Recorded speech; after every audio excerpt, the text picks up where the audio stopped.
Katapos sobra usa ka tuig nga pagsara, abri na daman iton paborito nga destinasyon hiton mga taga-Borongan ngan pagkagrani nga mga bungto nga binibisita di dahiton kaagahon para mahiabtan iton madakmol nga burong.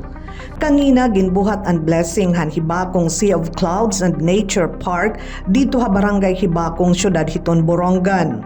Ginhimo ang mga improvements para mas maupay nga eksperyensya hiton mga bisita. Mahinunumduman nga tuig 2023 han abrihan ang Sea of Clouds kataliwan madiskubre ni Mayor Agda ini nga lugar han hadto nagmo-monitor hira han ginhihimo pala ang kalsada.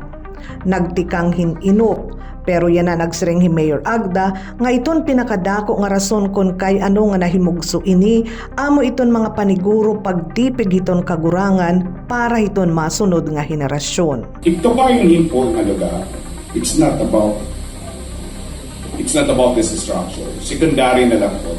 The very purpose why we set this up as vantage point is really to show to our people ano importansya kalikasan, especially the forest. Because we don't want to end up nga makita na lang kita in forest, dinadala itong libro, dinadala itong magazine. We want our children to experience hini nga lush nga green forest.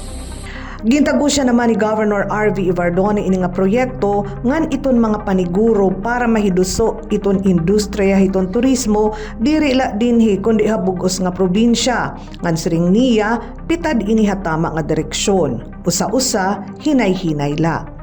We are welcoming the people to come and visit to see what we have to offer. Pero this is a step in the right direction. Diba? One step at a time.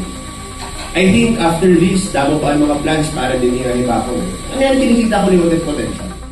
Sumalaha iya, importante nga masustener ini sanglit kinahanglan iton masunod pa nga mga pitad. Iton makakaatraka pa iton mga bisita bisan kun waray na iton burong. Iton parte nga makakabulig ini ha pa makabuhi iton mga tao ilabi na iton aada iton hagrani nga mga komunidad. That's the next step diba? This is a sign of tourism. Pero may daliwan part na tourism para maging sustainable hiya. Siyempre, may other factors ito. Binibisita ito sa mga lugar kasi may na offer. Of course, masisingan yung Ang nasabi nga viewing deck in gindisenyo ni Architect Deo Pomida ngan ang pondo hini inabot 17 million pesos tikang han Tourism Infrastructure and Enterprise Zone Authority o TIEZA.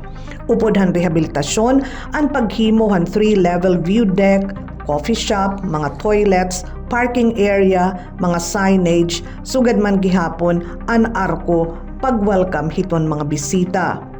Aabrihan ini nga daha publiko yana nga Mayo ngan libre iton pagsulod ngadto. Ngan di dahiton pag-aabri nga haw nasabi nga Nature Park hangyo ni Mayor Agda nga dahiton mga mabisita nga atamanon iton mga pasilidad dito.